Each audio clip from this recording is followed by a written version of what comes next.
Il existe des jeux qu'on connaît tous de nom, même si on n'y a pas forcément joué, que ce soit Fortnite, Skyrim ou même Minecraft. Tous ces jeux sont considérés par beaucoup comme des références de leur genre. Fortnite pour les Battle Royale, Skyrim pour les RPG, bref, le jeu que je voudrais vous parler aujourd'hui, en fait non, c'est mal formulé, on recommence. La trilogie que je voudrais vous parler aujourd'hui entre dans cette catégorie de jeux références. Cette trilogie qui ont inspiré nombre de jeux plus récents, il s'agit ni plus ni moins de la trilogie Mass Effect.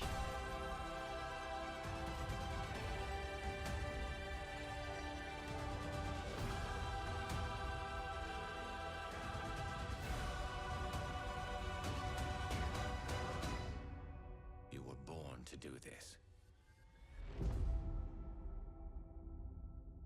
Comme sûrement beaucoup d'entre vous, j'avais déjà entendu parler de cette série de 3 jeux où nos choix ont un impact sur les autres opus de la série. C'était comme ça qu'on m'avait vendu le truc. Fin 2024, je me balade sur le Play Store de ma PS4, oui, je suis vraiment en retard, et je vois en rabais Mass Effect Legendary Edition pour même pas 20 balles. Je venais de terminer The Witcher 3 et étant un grand fan des jeux où nos choix ont des impacts, je me suis dit que ça pourrait être sympa comme jeu. Meilleur achat gaming des dernières années. Honnêtement, ce jeu m'a foutu une claque pour plein de raisons que je vais vous détailler dans cette vidéo. Essayons de comprendre ensemble pourquoi la trilogie Mass Effect est une série culte. Avant toute chose, qu'est-ce que la trilogie Mass Effect pour ceux qui n'auraient pas eu la chance d'en entendre parler? Il s'agit de 3 opus, logiques, créés par Casey Hudson et développés par BioWare. Les 2 premiers jeux ont été publiés par Microsoft Game Studios avant qu'Electronic Arts, j'espère que je le prononce bien, acquiert BioWare en 2008 et publie le 3e opus. Quoi? J'entends dans l'oreillette qu'il y aurait un 4e jeu nommé Mass Effect Andromeda. Non. Je ne sais pas c'est quoi cette connerie, mais ça n'existe pas. Bref, arrêtons-nous là avec le côté technique, ça fait chier tout le monde. La franchise dépeint un futur lointain où l'humanité et plusieurs civilisations extraterrestres ont colonisé la galaxie en utilisant la technologie laissée par des civilisations précurseurs avancées. Oui, c'est très long. C'est ce que nous dit Wikipédia, mais vous allez voir que c'est bien plus complexe que ça. Dans Mass Effect, on incarne le commandant Shepard. Personnage très important parce que ça va être notre perso pour les 3 jeux. Dès le début du premier jeu, on est envoyé sur une planète nommée Eden Prime pour stopper une invasion Geth. C'est des robots. Bref, durant cette invasion, notre perso va rentrer en contact avec un artefact d'une ancienne civilisation qui nous avertira d'une immense invasion orchestrée par les moissonneurs, une race extraterrestre pas très sympathique qui détruit toute forme de vie avancée. Une mise à jour Windows, mais version galactique. Donc, notre mission sera de prévenir les autres races de cette potentielle invasion et essayer de les arrêter. Je dis bien, essayer. Dans le premier opus, on se contente d'arrêter Saren, un spec qui a pour but de ramener les moissonneurs pour faire une alliance avec eux dans l'unique but de protéger sa race. Le mec est venu et leur a dit « Vous pouvez péter tout le monde, mais pas les miens s'il vous plaît. » Un sacré fils de pute ce gars. J'aime pas trop les voleurs et les fils de pute. Bref, dans le second opus, on doit cette fois-ci enquêter sur de mystérieuses disparitions qui ont lieu dans les colonies humaines. Et je vous parle pas de 1 ou 2 disparus là. L'entièreté de la colonie a disparu. On s'entend que c'est quelque peu étrange tout ça.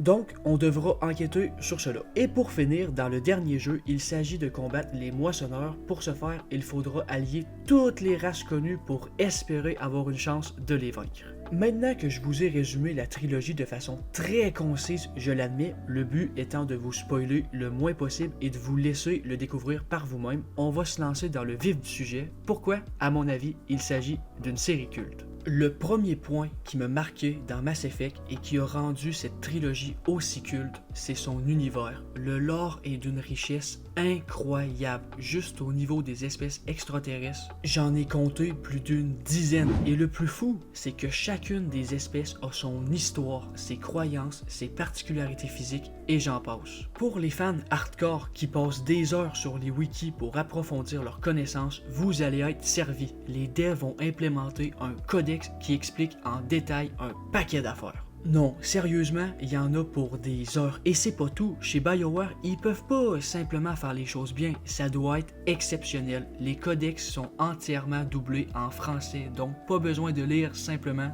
d'écouter.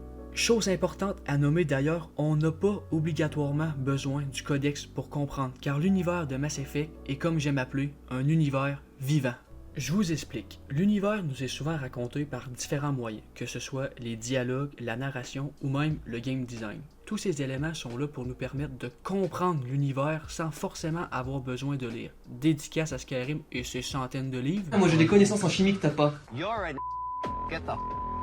Bref, il y a un élément que j'ai cité un peu avant et que j'aimerais revenir, la narration comme moteur au développement de l'univers, car c'est un point extrêmement important dans Mass Effect. Si vous vous baladez dans les différents niveaux, vous avez de fortes chances de tomber sur une conversation entre deux individus. Ils peuvent parler de tout et de rien, que ce soit ce qui se passe dans l'univers en ce moment, de vos exploits ou simplement de leurs problèmes quotidiens. Tout ça rend l'univers de 1 crédible et de 2 ça le rend vivant. On a le sentiment en tant que joueur d'être un rouage parmi tant d'autres, de faire partie d'un truc qui nous dépasse et ça fait du bien.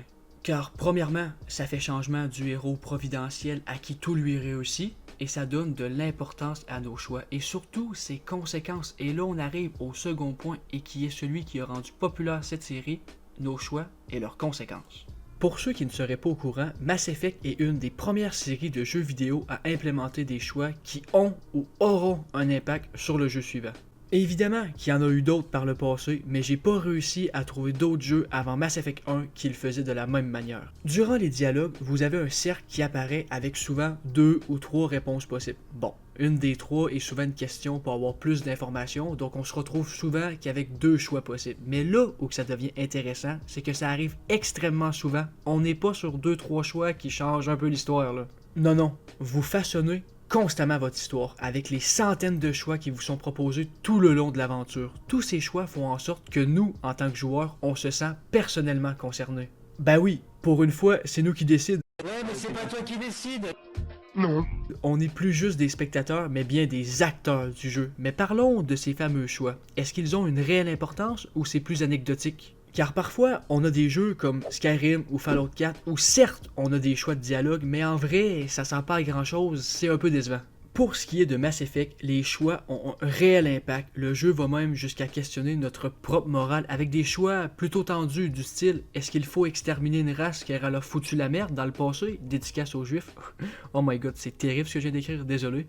Ou bien, est-ce qu'on doit sauver certaines personnes même si elles ont été des enculés? Bref, ces choix vous feront constamment jongler avec votre propre morale. Déjà, ça fait beaucoup, mais en plus, tous ces choix auront des conséquences dans les autres jeux, et ça, les personnages et l'univers vont vous le rappeler constamment. Que ce soit 2 PNJ random qui vont parler de votre dernière mission, ou simplement vos alliés qui vont critiquer vos choix, une petite pensée à ces fils de pute du conseil. Et moi.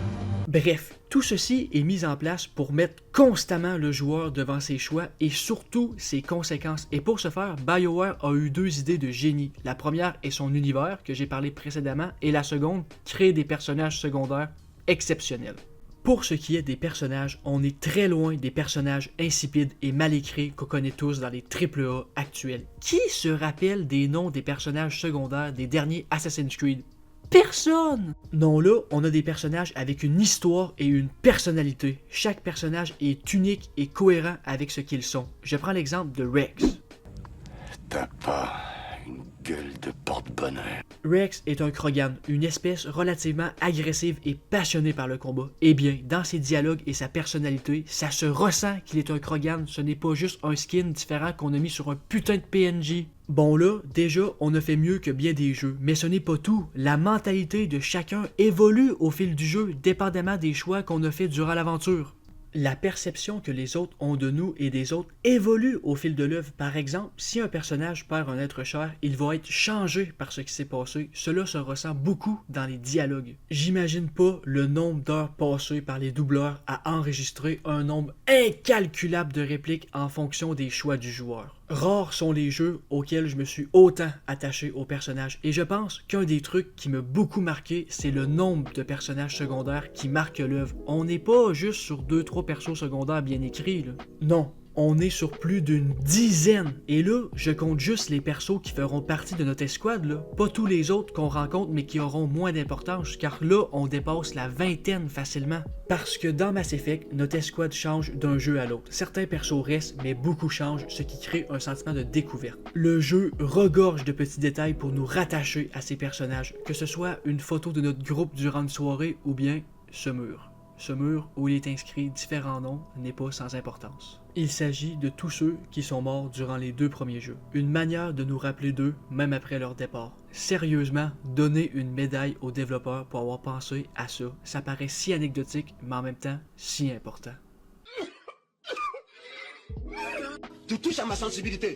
Ensuite, parler des personnages, c'est bien, mais je pense qu'il est plus intéressant de regarder la relation que le joueur crée avec les différents personnages de la série.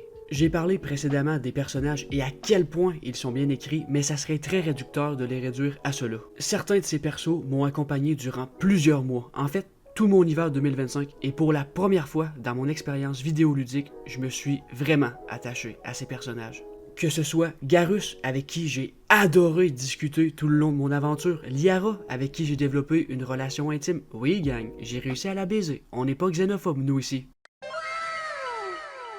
Ou bien mon personnage préféré de cette série, Rex. Ce mec me fait rire à chacune de ses apparitions. Nommé un gigachat, je fais une soirée tranquille à mon appart et ce mec décide au KLM de faire un stand de tir avec les bouteilles vides au bord. Le mec complètement à côté de la plaque. Et justement, c'est ces différentes interactions entre nous, le joueur et les persos secondaires qui font qu'on s'attache à eux. Que ce soit de pouvoir aller les voir entre chacune des missions pour discuter avec eux ou le fait qu'ils nous envoient des messages pour entre guillemets chiller avec nous. Ça les rend humains au point que je me suis mis à autant apprécier les moments de gunfight où ça partait en couille dans tous les sens que les moments plus chill où j'ai pris le temps de discuter avec eux. Moi, le moment où j'ai des Garrus à pécho, là, ça me dead meilleure mission secondaire ever. Bref, je vous conseille fortement, si vous jouez au jeu, de prendre le temps de discuter avec ces persos. Pour moi, ne pas le faire et uniquement rusher la quête principale, c'est passer à côté de l'essence de ce jeu. Pour vous dire à quel point ces personnages m'ont marqué, plus j'avançais vers la fin de Mass Effect 3, plus j'avais peur de le finir car je savais pertinemment que le finir signifierait de ne plus avoir la chance de discuter avec eux et j'en avais pas envie. Donc laissez-moi vous dire que lorsque je l'ai fini, ça a été un choc. Je dirais même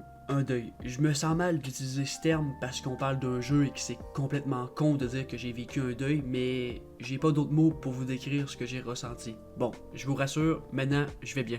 Ne t'inquiète pas, ça va bien se passer. Maintenant qu'on a vu les différentes raisons qui, à mon avis, en ont fait un jeu culte, j'aimerais vous parler de la raison qui me fait adorer Mass Effect et qui m'a motivé à en faire une vidéo, les émotions vécues durant le jeu. Pour moi, c'est l'élément central, car que ce soit l'univers, nos choix ou les personnages, tout ça nous amène à vivre des émotions. Durant mon aventure, je suis passé par une palette d'émotions très vaste. J'ai eu des énormes moments de joie à certains moments, j'ai regretté quelques choix que j'ai pu faire et j'ai eu de la peine pour certains personnages. On dirait que le jeu a été conçu pour nous faire vivre des émotions. Vous avez sûrement remarqué que je n'ai jamais parlé du gameplay car pour moi, il est anecdotique en comparaison du reste. On ne joue pas à Mass Effect pour son gameplay, mais pour les émotions qu'il crée en nous. Malheureusement, la fin de la série n'est pas au rendez-vous. J'ai trouvé la fin rushée, j'aurais aimé voir les impacts des différents choix que j'ai fait une fois le jeu terminé, malgré la fin qui est à chier.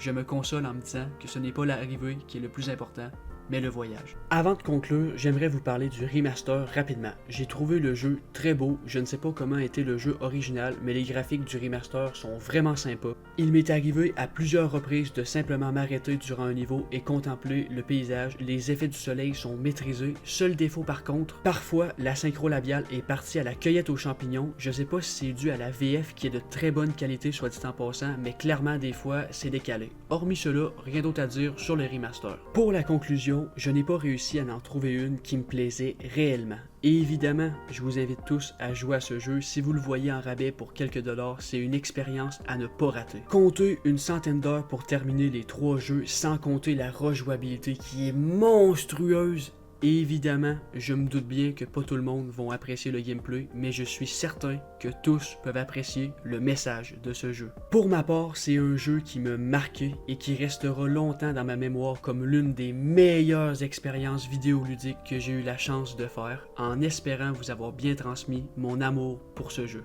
Cette vidéo est maintenant terminée. Si elle vous a plu, n'hésitez pas à vous abonner et la liker. C'est une vidéo qui m'a pris beaucoup de temps et nous, on se dit à une prochaine. Ciao!